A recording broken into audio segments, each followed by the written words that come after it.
भैया देखिए, पिछले क्लास में हमने अशोक का धर्म की नीति देखा था। अब हम आगे बढ़ते हैं, आगे देखते हैं। देखिए, अशोक का मृत्यु हो जाएगा। सर क्या हो जाएगा? मृत्यु हो जाएगा। ऐसे जिंदगी जो आया है वो जाना ही जाना है। कब है? तो 232 ईसा पूर्व बीसी में। नहीं कहा तो पाटलिपुत्र,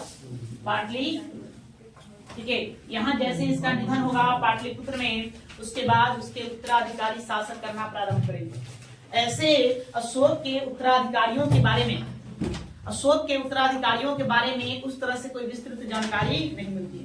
पुराणों में थोड़ा सा कुछ जानकारी मिलती है, उसी का आधार पर हमको जानना है। नहीं कहा जाता है कि अशोक के निधन के लगभग 50 सालों के अंदर ही क्या हो गया? मौर्य साम्राज्य का पतन हो गया। देखो उतना बड़ा साम्राज्य था, कितना विस्तृत साम्राज्य था। देखो आप दक्षिण में किसको छोड़ देंगे? केरला को छोड़ दीजिए और तमिलनाडु को छोड़ देंगे, बाकी संपूर्ण भारत उसका है। यहाँ से पाकिस्तान अफगानिस्तान को चले जाएंगे। इतने बड़े साम्राज्य का महज 50 वर्षों के अंतराल में क्या हो जाता है? पतन हो जाता है। नहीं और तो उसके पतनों को थोड़ा सा हम कारण जान लेंगे। ऐसे आपको वनडे एग्जाम में वो पूछे नहीं जाते हैं। लेकिन अशोक के उत्तराधिकारी कौन कौन हुए इसके बारे में भी हमें उस तरह की कोई विस्तृत जानकारी प्राप्त नहीं होती है। पुराणों के आधार पर देखा जाए तो पुराणों में एक बात का उल्लेख किया गया है कि अशोक का जब जैसे ही निधन होगा तो उसका एक पुत्र था कुणाल के बारे में बताएं। कुणाल जो एक अंधा शासक, वो क्या करेगा? मौर्य वंश का अगला उत्तराधिकारी बनेगा, अशोक का उत्तराधिकारी बनेगा। वही सत्ता को आगे की ओर क्या करेगा? संचालित करेगा। लेकिन उसके निधन के बाद फिर और कौन आया, किस क्रम में आया, इस बात की हमें उस तरह से कोई विस्तृत जानकारी नहीं मिलती है। ठीक है, बात समझ क्या है? अब यहाँ से आपको ये खोजना नहीं है कि भाई कौन आया। देखिए यहाँ से प्रश्न अब क्या ध्यान में रखना है। यहाँ से आपका प्रश्न बनेगा कि अशोक का उत्तराधिकारी कौन? तो कुणाल। और अंतिम शासक तो वृद्धरथ। बीच में कौन आया, किस क्रम में आया, इसके बारे में हमें कोई सटीक जानकारी उपलब्ध नहीं है। न ही उसके द्वारा किए गए कार्यों का कोई उल्लेख मिलता है कि उसने क्या कोई उल्लेखनीय कार्य किया कि बात समझ गए? तो लिखो, पहले लिखो उसके बाद आगे चलते। देखिए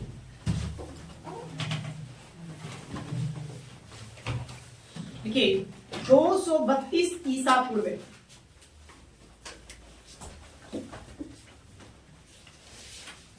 232 ईसा पूर्वे में सम्राट अशोक के निधन के बाद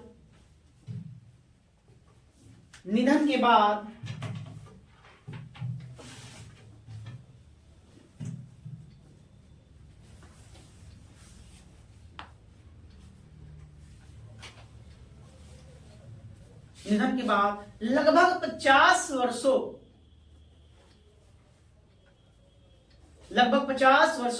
में ही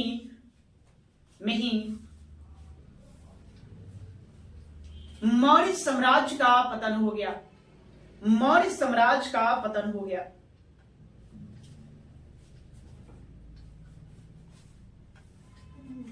पतन मतलब समाप्त हो जाना, खत्म, विनाश, पतन हो गया। अशोक के बाद मौर्य उत्तराधिकारियों के नाम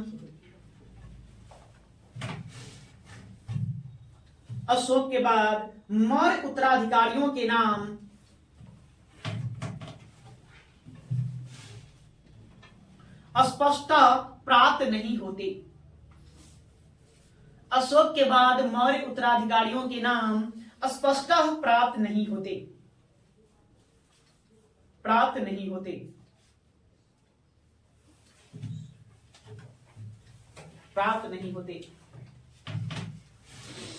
विभिन्न स्रोतों में कुछ शासकों के निम्नलिखित नाम मिलते हैं।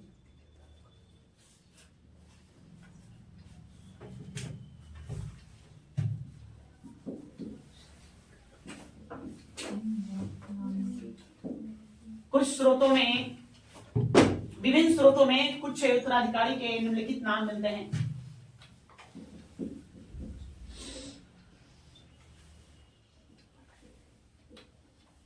डैश दो लिखो।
गया। देखिए अब स्पष्टतः प्राप्त है नहीं जानकारी कि कौन राजा बना, किस क्रम में बना, ये नहीं। देखिए ये क्लियर है, पुराण पढ़ेंगे तो पुराण बताता है कि अशोक के मृत्यु के बाद कुणाल राजा बना। इसलिए प्रश्न पूछे कि अशोक का उत्तराधिकारी कौन, तो किसको जवाब देंगे, कुणाल को जवाब देंगे। उसके बाद देखिए क्रम सही हो सकता है, न भी हो सकता है।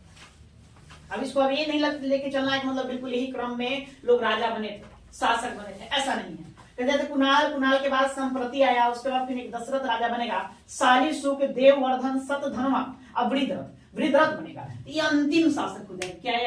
क्या ध्यान रखना है कि अंतिम शासक हो जाए शासक। यहाँ से आपको दशरथ को याद रखना है कि पूछा जाता है कि दशरथ किस धर्म को मानता था, कि आजीवक धर्म को मानता, आजीवक संप्रदाय आजीवक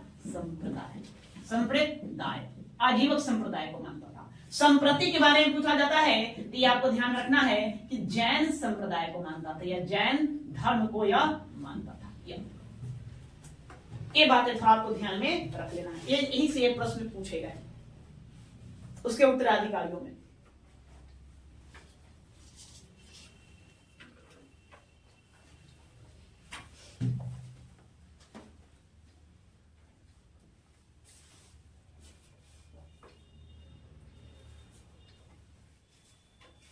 क्या चलो फिर सुनिए, आइए देखिए पुराण कहता है कि अशोक का उत्तराधिकारी कौन हुआ, कुणाल हुआ।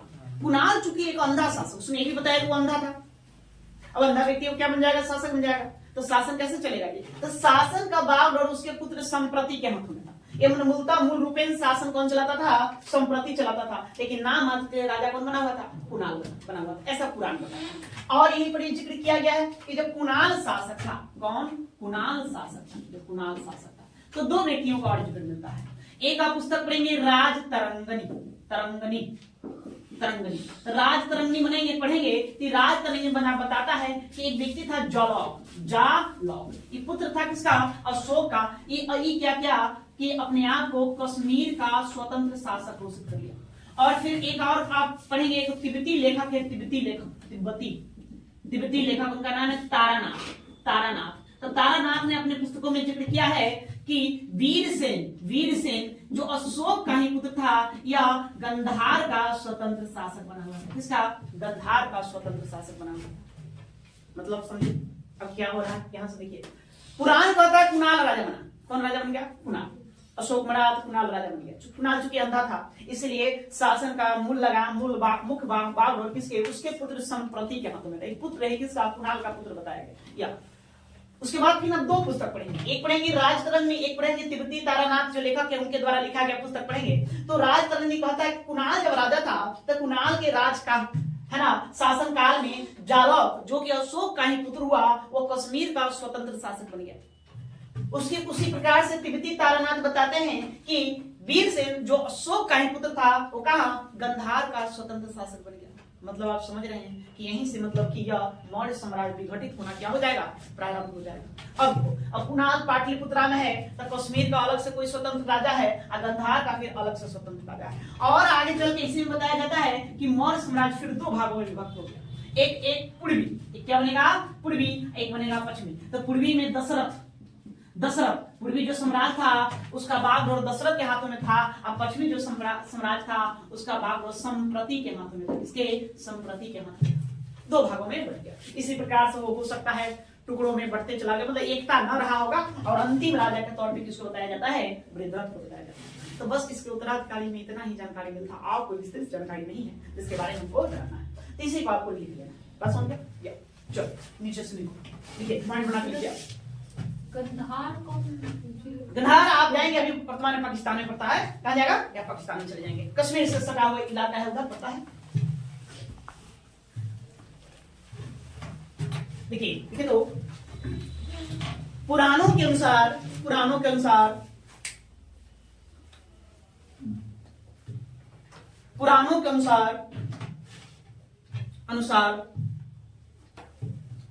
अशोक के बाद उसका पुत्र, पुराणों के अनुसार अशोक के बाद उसका पुत्र कुणाल शासक बना।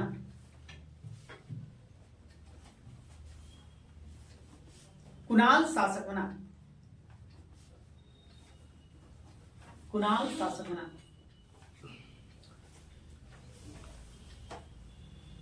दिव्यावदान में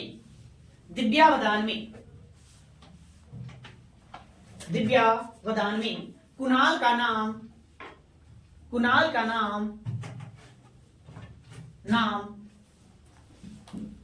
धर्म विवर्धन मिलता है। कुणाल का नाम धर्म विवर्धन मिलता है।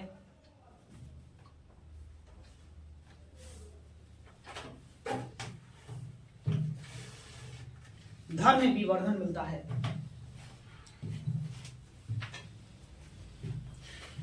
आगे, कुणाल अंधा शासक था।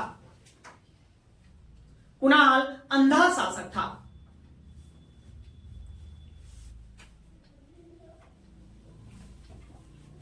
अतः शासन की वास्तविक बागडोर अतः शासन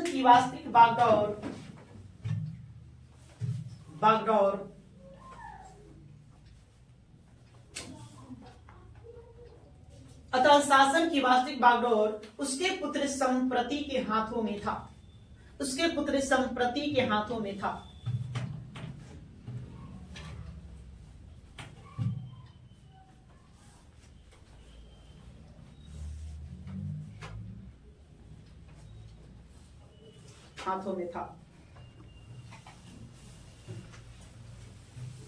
आगे पॉइंट बनाएंगे।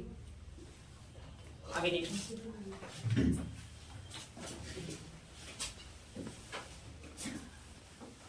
राजतरंगिणी के अनुसार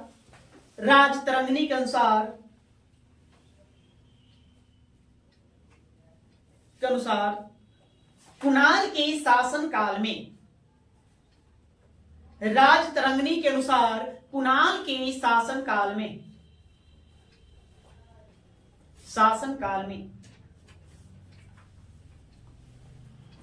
काल में जालौक कोष्ट में लिख दो, अशोक का पुत्र।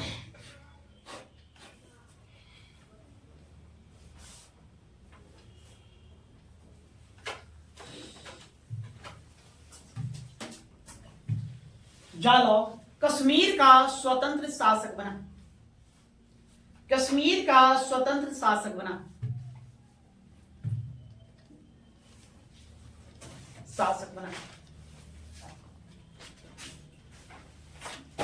जबकि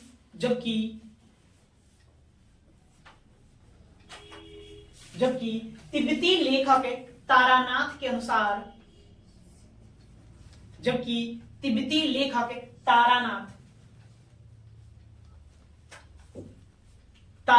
के अनुसार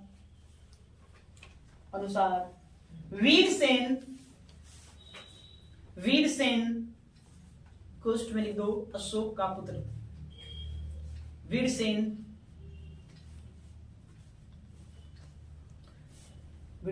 गंधार का स्वतंत्र शासक बना।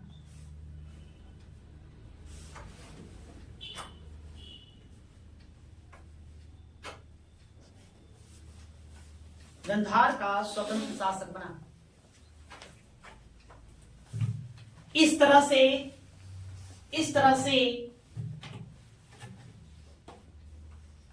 से अशोक के मृत्यु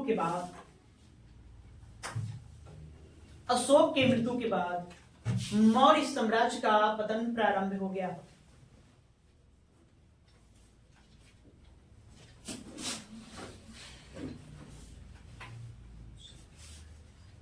इस तरह से अशोक के मृत्यु के बाद मौर्य साम्राज्य का पतन प्रारंभ हो गया।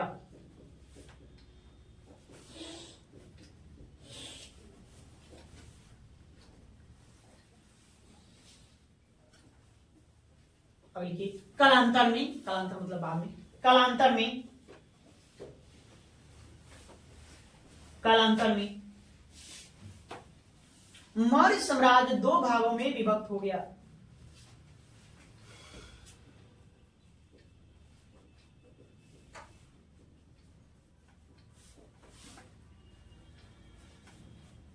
मौर्य साम्राज्य दो भागों में विभक्त हो गया।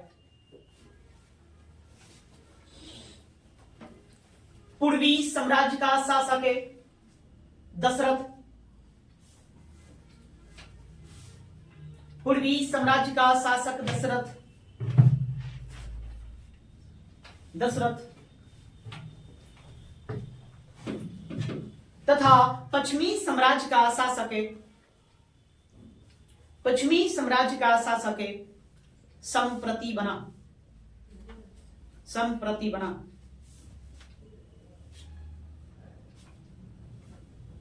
दशरथ अशोक का पोता होगा पौत्र। संप्रति भी कौन है? पौत्र होगा, दोनों पौत्र बना।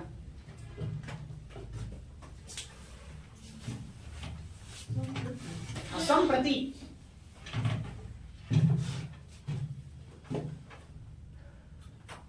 और क्या लिखोगे? अब आ जाओ, इस पर आ जाओ। देखिए, पुराणों और हर्ष चरित्र के अनुसार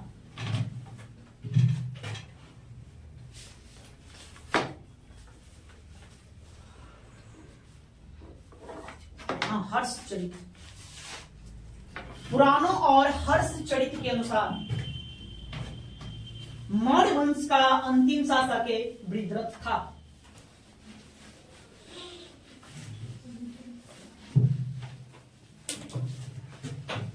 मौर्य वंश का अंतिम शासक वृद्धरथ था।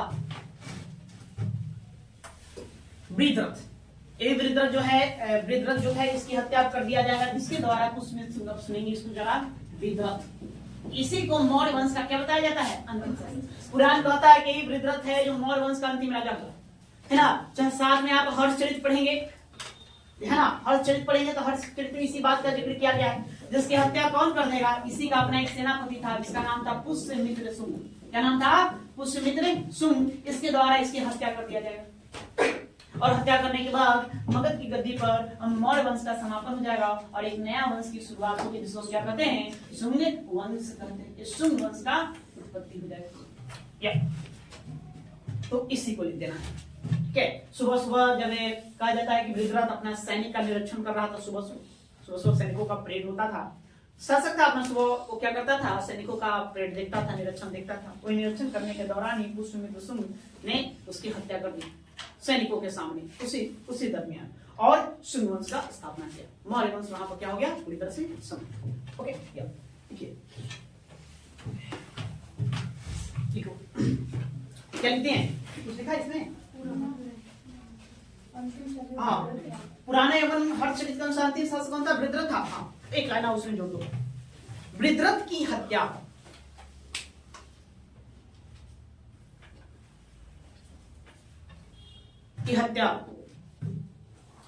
184 ईसा पूर्व में, कहीं 185 देगा, 184 ध्यान में रखिए। 184 ईसा पूर्व में सैनिक निरीक्षण के दौरान 184 ईसा पूर्व में सैनिक निरीक्षण के दौरान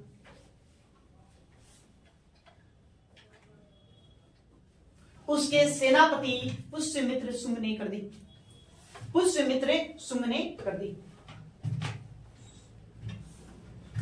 पुष्यमित्र शुंग ने कर दी।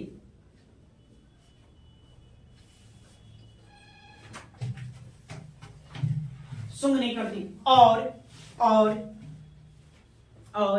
शुंग वंश के नाम से एक नए राजवंश का स्थापना किया।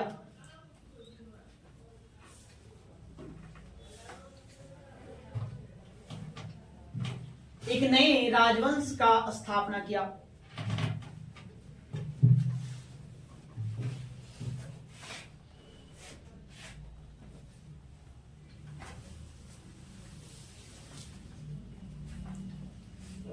चलो क्लियर है जी।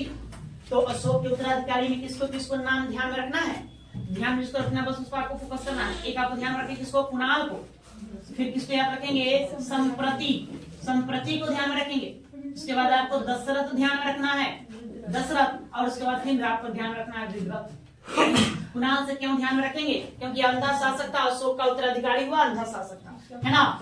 इसी को धर्म में विवर्धन कहा गया है। एक नाम क्या मिलता है? धर्म में विवर्धन मिलता है दिव्यावधान में। संप्रतीक से पूछा जाता है कि किस धर्म को मानता था, इसको आपको ध्यान में रखना है, किसको मानता था, जैन को मानता था। और सबसे ज्यादा पूछा जाता है दशरथ के बारे में कि किस धर्म को मानता था। आप जानते हैं आजीवक धर्म को मानता था, या आजीवक संप्रदाय को यह मानने वाला था। ठीक है, इसके बारे में हम आगे पढ़ेंगे, मतलब स्तंभ लेखों में इसको हम जानेंगे, या बराबर के पहाड़ियों में लेखों का निर्माण करवा गया। और विदुरथ के बारे में आप क्या जानेंगे, क्या था, अंतिम शासक था। बस इतना ही इसके उत्तराधिकारियों से आपको ध्यान में रखना है, बाकी और कोई विस्तृत जानकारी हमें मिलती नहीं है जिसको पढ़ना है। बात हो गई क्लियर? ठीक है, अब एक काम करो, थोड़ा सा आप लोग लिख लीजिए मौर्य साम्राज्य के पतन का कारण। बस खाली पॉइंट लिखेंगे, व्याख्या करने की जरूरत नहीं है। ध्यान रखना, लिखो हेडिंग दो, मौर्य साम्राज्य के पतन का कारण।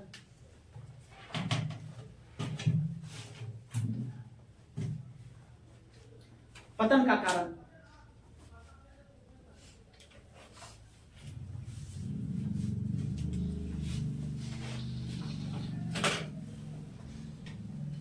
पतन का। देखिए अब आप थोड़ा विचार करिए, उतना बड़ा साम्राज्य था जी, अशोक के निधन के लगभग 50 वर्षों के अंदर ही उसका पतन हो गया। कुछ तो कारण रहा होगा कि उतने बड़े साम्राज्य के इतना जल्दी खात्मा नहीं होना चाहिए जितना जल्दी हो गया। ये भी एक सोचने वाली बात। भारत के इतिहास में जितने भी राजवंश को देखेंगे, है ना, इसमें सबसे ज्यादा विशालकाय साम्राज्य का स्थापना कौन किया, मौर्य साम्राज्य किया। सबसे ज्यादा पतन भी किसी का होगा, जल्दी शीघ्र पतन भी होगा किसी का, तो किसका होगा, मौर्य साम्राज्य। मतलब इतने बड़े साम्राज्य को लोग संभाल नहीं पाए, तो क्या क्या कारण रहा हो। तो पहला लिखो, ब्राह्मणों की प्रतिक्रिया, ब्राह्मणों की प्रतिक्रिया,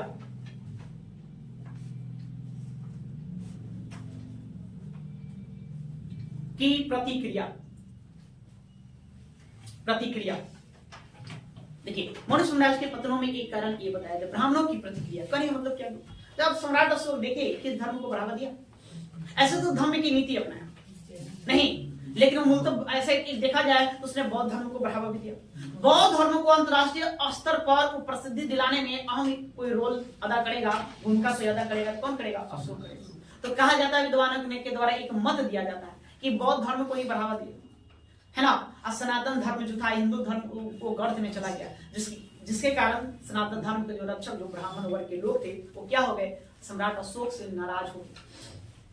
ठीक है, नाराज हो गया, जिसके कारण इस धर्म का पतन का ये भी मतलब एक कारण बनता है। लेकिन ऐसा सत्य प्रतीत नहीं होता, क्योंकि सम्राट अशोक ब्राह्मणों को भी क्या करेंगे, नियुक्तियां करेंगे और उसको भी बड़ा सम्मान करेंगे। देखिए अपने लेखों में लिखवाए थे, हमने पढ़े थे लेखों में कि ब्राह्मणों का भी हमको क्या करना चाहिए, आदर करना चाहिए। तो ब्राह्मणों का सम्मान करने का भी प्रमाण मिलता है। लेकिन विद्वानों द्वारा एक मत ये भी दिया जाता है। ठीक है, अगला लिखिए दूसरा, अशोक का अहिंसावादी नीति, अशोक का अहिंसावादी नीति, अहिंसावादी नीति।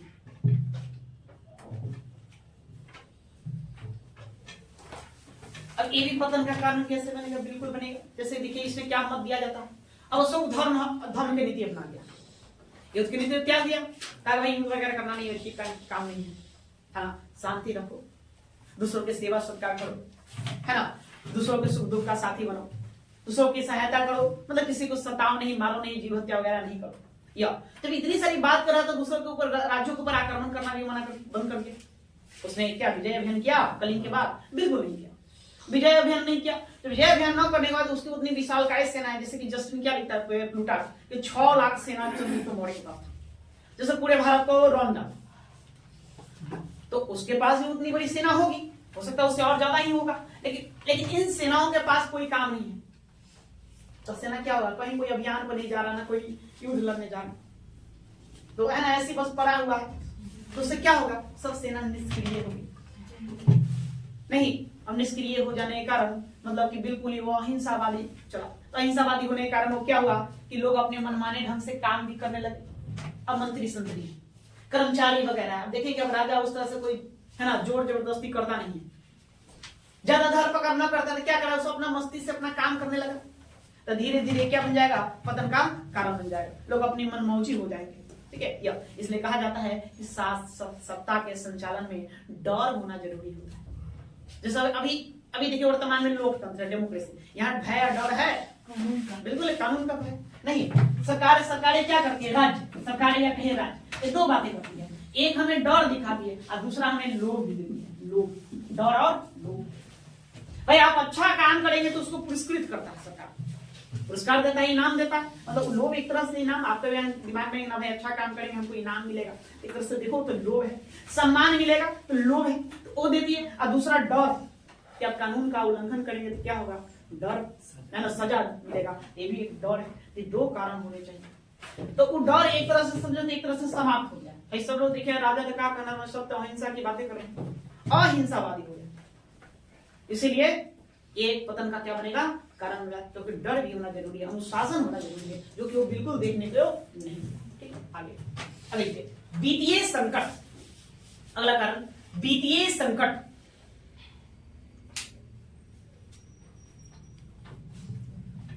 वित्तीय संकट, अब वित्तीय संकट समझ गए आप लोग। कोई भी शासन प्रशासन को चलाने के लिए आपको फंड चाहिए। बिना पैसा का, इकोनॉमिक का, आप किसी भी सत्ता को सुचारू रूप से संचालित नहीं कर सकते। तो वर्तमान की जो सरकारें हैं उसको भी अपने सत्ता को चलाने के लिए, सरकार को चलाने के लिए फंड की आवश्यकता होती है। इसलिए क्या करता है, टैक्स ला देता है जनता को। तो वहां भी टैक्सेशन था। तो आप मतलब कि अशोक के धर्म के मार्ग पर जाने के बाद मतलब टैक्स पर भी लोग बड़ा कम ध्यान देने लगे। यहाँ तक अशोक और क्या कर रहा था, अपने राज्य का जितने भी खजाना जो था उस सब मतलब क्या कर दिया, धर्म के नीति के लिए, धर्म के प्रचार प्रसार के लिए लगा दिया। उसकी स्थिति बड़ा खराब हो गई। पुराणों में ये लिखा गया कि आने वाले जो अशोक के उत्तराधिकारी हुए वो है ना, ईश्वर की प्रतिमाओं को बना बनाकर बेचा करते थे। आप बेच करके उससे कुछ धन इकट्ठा करते थे। मतलब ऐसी स्थितियां थी। अब बिना बीत का कैसे आप सत्ता का संचालन कर सकते हैं। एक पतन का क्या बनेगा, कारण बनेगा। ओके, अगले लिखिए, दमनकारी शासन। दमनकारी शासन,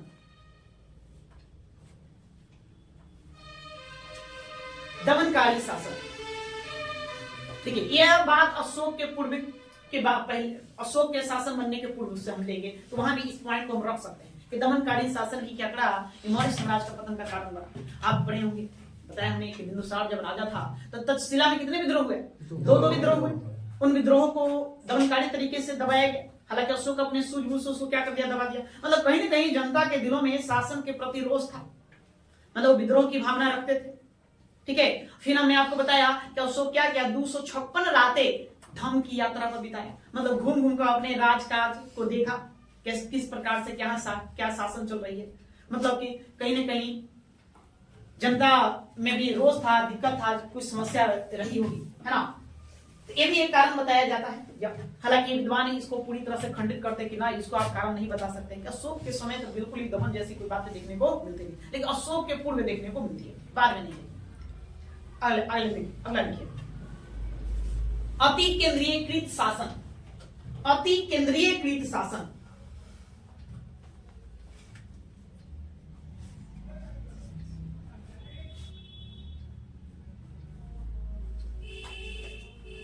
अति केंद्रीयकृत शासन। देखिए रोमिला थापर जो इतिहासकार हैं वो मौर्य साम्राज्य के पतन का मुख्य कारण बताते हैं अति केंद्रीयकृत शासन। मतलब सब कुछ एक ही व्यक्ति के हाथों में था, राजा के हाथों में था। पूरा का पूरा लगाम किसके हाथों में था, राजा के हाथों में था। वो ठीक से कंट्रोल नहीं करता, उसको अपने शक्तियों का पृथक्करण करना चाहिए था, मतलब लोगों में बांटना चाहिए, विभाजित करना चाहिए था, लेकिन सब पावर अपने पास रख लिया। तो जनता अपना सुख दुख जो भी बात है, समस्या जो है वो राजा के पास है ना प्रत्यक्ष रूप से ले जाकर के वो रख नहीं पाया और वो इसको संभाल नहीं पाया, संचालित नहीं पाया। इसी कारण इस मौर्य साम्राज्य का, ये भी मौर्य साम्राज्य का धीरे धीरे पतन का क्या बन जाएगा, कारण बन जाएगा। ठीक है क्या, अब जिसे वर्तमान में देखेंगे, सब शक्ति हम किसको मुख्यमंत्री के हाथों में दे देंगे, क्या आम जनता उनके पास पहुंच पाएगा, नहीं। भले अभी वर्तमान में जनता दरबार लगता हो, लेकिन संभव वाली बात नहीं है कि सबका मतलब की बात उस सटीक तरीके से सुने। अब जनता दरबार देखेंगे कैसे, पूरी तरह बात भी रखने नहीं दिया जाता है ना। आप जाएंगे तो जनता दरबार आपको, आप अपना खाली बात रख सकते हैं, और चाहेंगे उसका कहीं और व्याख्या कर दे, एक्सप्लेन कर दे, नहीं, आपका समय समाप्त हुआ। अब दूसरा क्या है, क्योंकि सिर्फ आप इकलौते नहीं, वैसे में हमें छोटे छोटे अधिकारियों के हाथों में भी शक्तियां देना होता है ताकि वो अपना कार्य को कर सके। मतलब वो भी मतलब वही काम को क्या कर सकते हैं, निपटा सके, जनता के कार्यों को कर सके। तो रोमिला थापर का ऐसा मानना है, अति केंद्रीयकृत जो व्यवस्था थी यही मौर्य साम्राज्य के पतन का कारण बना। ठीक है, और आगे देखो, विदेशी विचारों का अपनाया जाना। विदेशी विचारों का अपनाया जाना,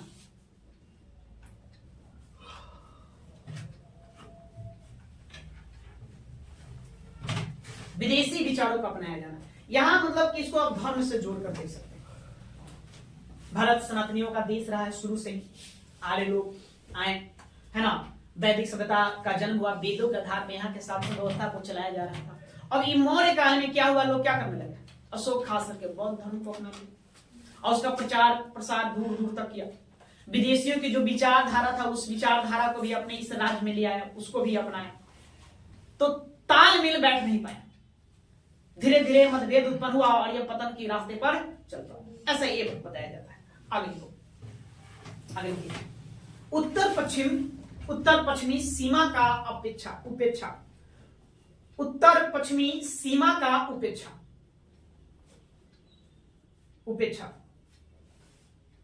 या कह सकते हैं विदेशियों का आक्रमण। कभी के भारत के आप उत्तर और पश्चिम में जाएंगे, भारत लोग विदेशी लोग कहां से भारत में एंटर करता था। देखिए एक दर्रा है खैबर दर्रा, हम आगे चल के बताएंगे खैबर दर्रा कहाँ है ना, मैप के आधार पर आपको बता देंगे। खैबर दर्रा है ना, ये पाकिस्तान में पड़ता है खैबर दर्रा, अफगानिस्तान पाकिस्तान के सीमा पर, उसको भारत का प्रवेश द्वार कहा जाता है। मतलब उसी दर्रे से होकर के लोग क्या करते थे, भारत में प्रवेश करते थे विदेशी लोग। वहां पर 2 दर्रे और थे, कुल 3 दर्रे थे, उसी वही एक दर्रा मतलब 3 मार्ग था, जिस मार्ग से होते हुए क्या कर सकता है, विदेशी लोग भारत में इंटर कर सकता है। लेकिन मौर्य साम्राज्य इतना बड़ा साम्राज्य था, इसने अपने उस उत्तर पश्चिमी सीमा पर ध्यान नहीं दिया, मतलब उसको कंट्रोल नहीं किया, उसकी सुरक्षा को बढ़ाया नहीं।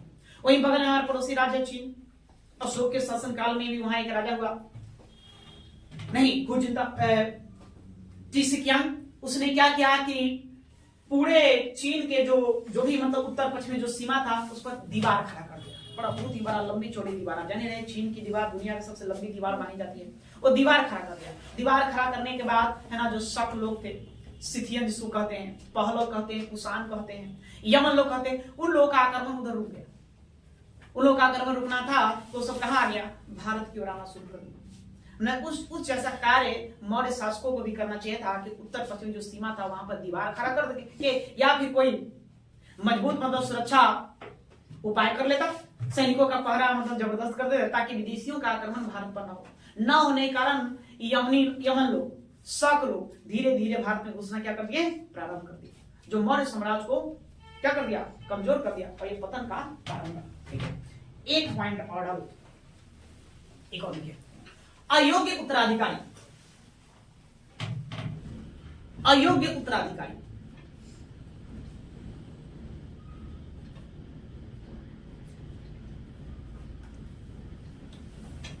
अयोग्य उत्तराधिकारी। देखो आपका साम्राज्य कितना ही बड़ा क्यों ना हो, नहीं अगर उसको चलाने वाला योग्य ना हो तो फिर दिक्कत, तो तुरंत क्या हो जाएगा, तुरंत समाप्त हो जाएगा। तो वैसे ही हुआ मौर्य साम्राज्य के साथ। चलो तो मौर्य तो बड़ा योग्य था, उसका पुत्र बिंदुसार भी आया तो भी योग्य ही रहा, और सम्राट अशोक आया तो उसने भी अपनी योग्यता का परिचय दिया। लेकिन उसके बाद जो उत्तराधिकारी आया कोई उस तरह का योग नहीं था कि इतने विशाल का साम्राज्य को संभाल कर रख सकते, है ना। उन उत्तराधिकारियों की अयोग्यता के कारण मौर्य साम्राज्य का क्या हो गया, विघटन हो गया, पतन, है ना। सबसे मुख्य कारण आप ये कह सकते हैं कि कोई योग्य व्यक्ति नहीं मिला जो इसको सुचारू रूप से क्या कर सके, संचालित कर सके। तो ये सब कारण बनते हैं मौर्य साम्राज्य के पतन का। हालांकि आपके वनडे एग्जामों के लिए इसकी कोई आवश्यकता है नहीं, फिर भी अपना थोड़ा सा ध्यान में रख लेना, रिटर्न के लिए होगा। ठीक है, चलो आगे चलते हैं।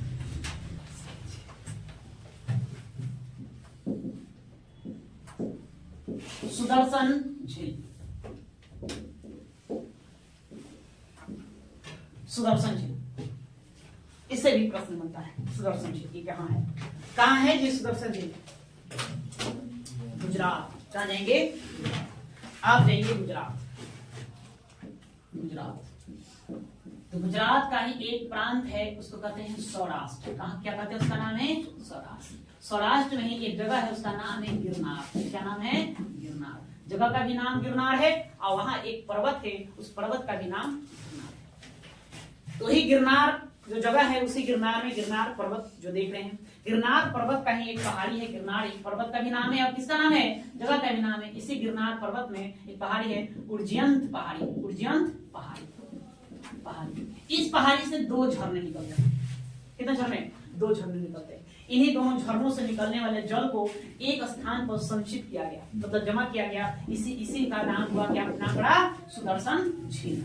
सुदर्शन झील, इसी का नाम होता है सुदर्शन झील। अब ये पूछा जाएगा कि सुदर्शन झील कौन बनाया, है ना? तो इससे कई शासक का नाम जुड़ा हुआ है, कई शासक का। एक आपको ध्यान में रखना है, चंद्रगुप्त मौर्य, जहां से एक क्या होगा? शुरू होगा, चंद्रगुप्त मौर्य।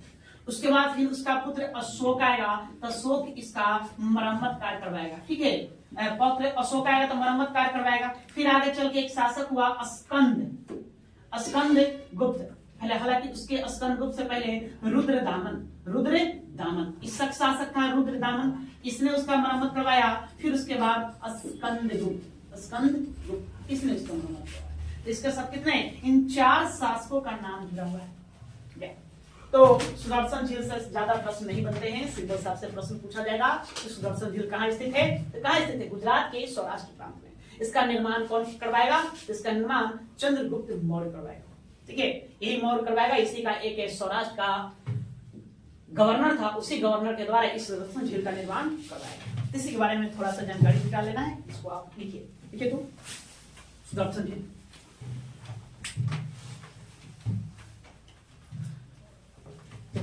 सुदर्शन झील गुजरात के सौराष्ट्र प्रांत,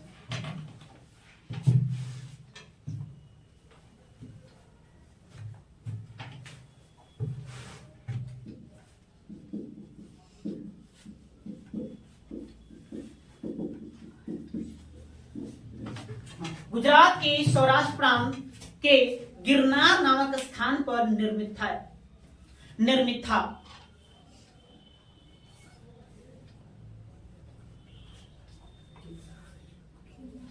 गिरनार नामक स्थान पर निर्मित था। ऐसा अभी भी है, लेकिन अब इसका उपयोग उस तरह से नहीं है जैसे पहले था।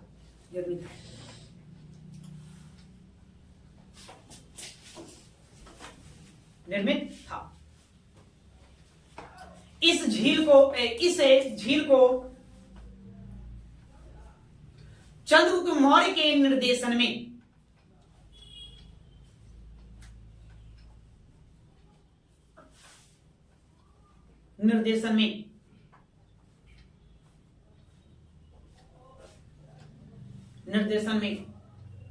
सौराष्ट्र का प्रांतपति या गवर्नर कह सकते हैं,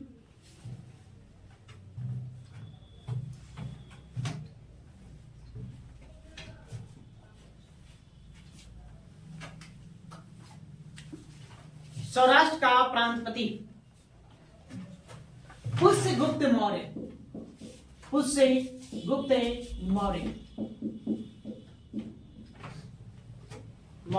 ने निर्मित करवाया था।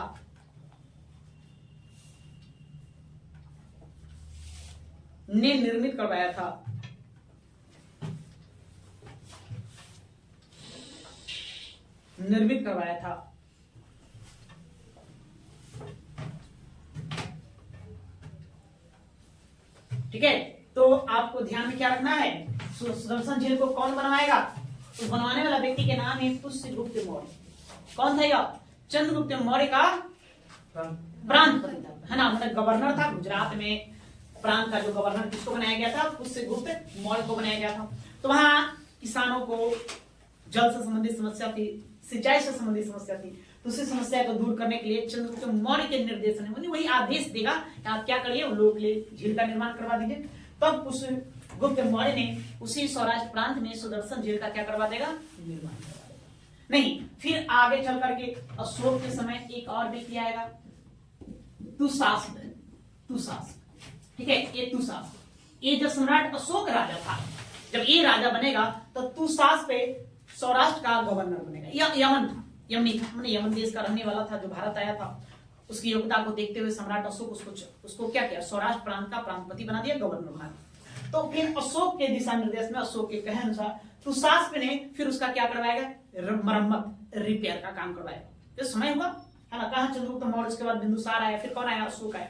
तो किसी भी चीज का रख रखाव बहुत जरूरी होता है। तो रख रखाव न हो पाने के बाद उसको अस्त व्यस्त अवस्था में चला गया। तो फिर क्या हुआ कि अशोक के दिशा निर्देश, अशोक के कहने अनुसार उस समय का जो गवर्नर था, कहाँ का? सौराष्ट्र का, उसका नाम था तुषास्प। तो तुषार ने उसका फिर से क्या करेगा, रिपेयर करवा देगा, मरम्मत का काम करवाएगा। अगले कालांतर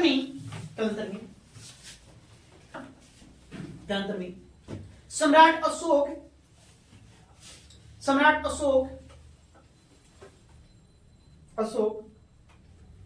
के समय सौराष्ट्र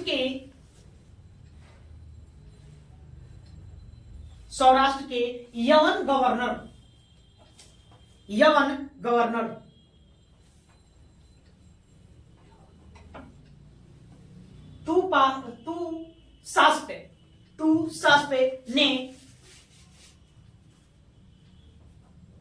तू सास्पे ने इसका मरम्मत करवाया था। मरम्मत करवाया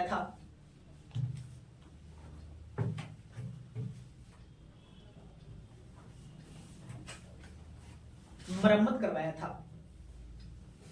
ठीक है, अब आगे चलिए, हम आगे आपको कहानी बताएंगे शकों की कहानी। शक ये विदेशी आक्रमणकारी लोग थे, ये भारत में घुस आए, भारत में अपने सत्ता का भी स्थापना करेंगे। उसी में से एक है जो शक शासक, उसका नाम है रुद्रदामन।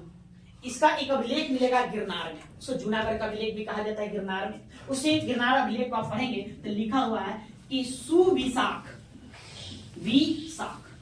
एक व्यक्ति का नाम उसमें दर्ज है कि रुद्रदामन जो था उस समय का एक लोकप्रिय शासक बना था, शकों का सबसे प्रतापी शासक माना जाता था, है ना। इसने जनता के हितों का भी ख्याल रखा, जनता इसे बड़ा पसंद करता था। इसने जनता के हितों का ख्याल रखते हुए सुदर्शन झील का फिर से क्या करवाया, मरम्मत करवाकर उसे जनता को निःशुल्क अपना दे दिया, उसका सिंचाई वगैरह करने के लिए उसको दे दिया। तो रुद्रदामन ने निर्देश किसको दिया था, सुविशाख को दिया था। रुद्रदामन के दिशा निर्देश अनुसार सुविशाख क्या करेगा, उसका रिपेयर का काम करवाएगा, फिर से दोबारा करेगा। ठीक है, इसको ठीक है।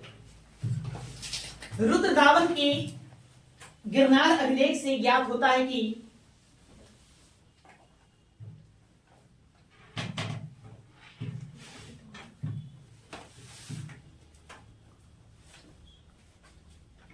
रुद्रदामन की गिरनार अभिलेख से ज्ञात होता है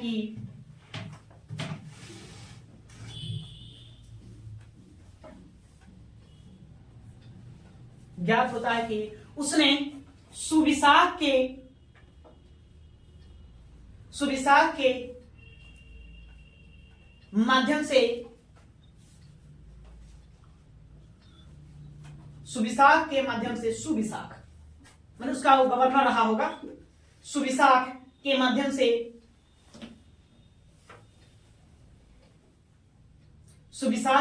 से सुदर्शन झील का मरम्मत करवाया।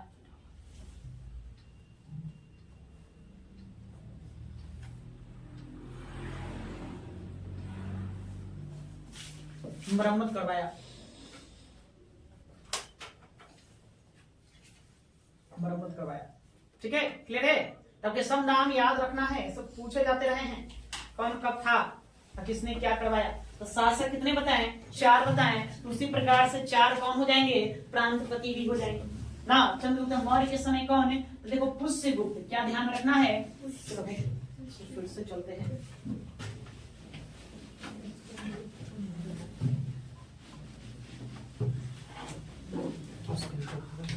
चंद्रगुप्त मौर्य के समय कौन, पुष्यगुप्त, इसको भी मौर्य जोड़ दिया जाता है। इसी के समय क्या हुआ, इस झील का निर्माण हुआ, ये बना। अशोक के समय कौन, तुषार, यह यमन गवर्नर था। और रुद्रदामन के समय कौन, सुविशाख, इसको ध्यान रखना। और एक शासक मिलता है स्कंदगुप्त, कहाँ का शासक था, किस वंश का, गुप्त वंशीय शासक था, बहुत बाद में आया। ठीक है, ये बहुत बाद में आएगा, है ना, तकरीबन 450 ईस्वी के आसपास, ईस्वी सन में आएगा यह। इसने भी इसका मरम्मत काम करवाया। गिरनार में 2 अभिलेख है, एक अभिलेख है रुद्रदामन का गिरनार अभिलेख, क्या है, स्कंदगुप्त का गिरनार अभिलेख। तो रुद्रदामन के गिरनार अभिलेख में बात जिक्र किया गया है सुविशाख के बारे में, इसके द्वारा वो काम करवाया गया। और है ना, स्कंदगुप्त के गिरनार अभिलेख से भी ज्ञात होता है, इसने भी क्या करवाया, सुदर्शन झील का मरम्मत करवाया। इसका मरम्मत 3 बार होगा, तो लिखियो।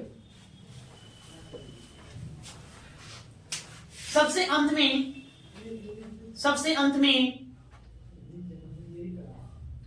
अंत में गुप्त वंशीय शासक स्कंदगुप्त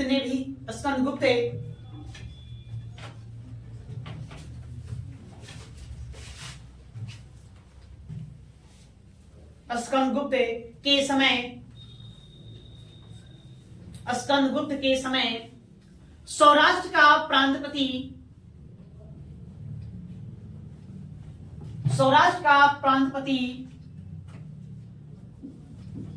पर्णगत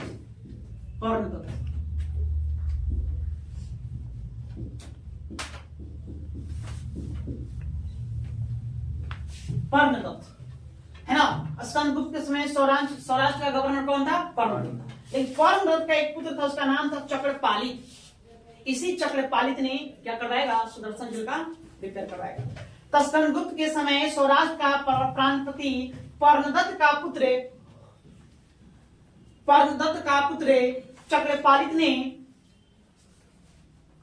चक्रपालित ने सुदर्शन झील का मरम्मत करवाया था।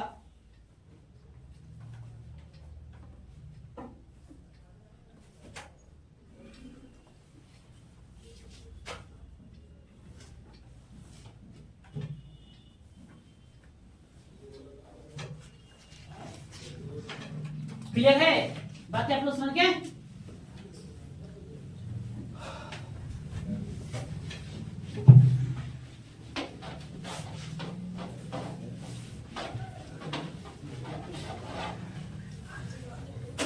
तब सुदर्शन झील कहां मिलेगा? सुदर्शन झील। तो आपको ध्यान में रखना है, ये कहां मिलेगा? सौराष्ट्र में, गुजरात के सौराष्ट्र प्रांत में, है ना। गुजरात के सौराष्ट्र में मिलेगा, इसको आपको ध्यान में रखना। इसी सौराष्ट्र, गुजरात का जो सौराष्ट्र प्रांत जगह का नाम है गिरनार। गिरनार क्या है? एक पर्वत का भी नाम है गिरनार पर्वत। उसी गिरनार पर्वत में एक पहाड़ी है, उसका नाम है उज्जैन पहाड़ी। उज्जैन पहाड़ी नाम है। इसी उज्जैन पहाड़ी से दो झरने निकलते हैं। कितने झरने? दो झरने निकलेंगे, दो। एक झरने का जो नाम है उसका नाम है सुवर्ण सिकता, और एक जो झरना है उसका नाम है पालसिनी। इन्हीं दोनों झरनों का जल को संग्रहित किया जाता है किसमें? सुदर्शन झील में। बात समझ गए? तो आप इस बात को भी थोड़ा ध्यान में रखना है, इसको भी ध्यान में रख लेते। तो आज इतना ही रहने देते हैं, हम आगे देखेंगे फिर अब कल।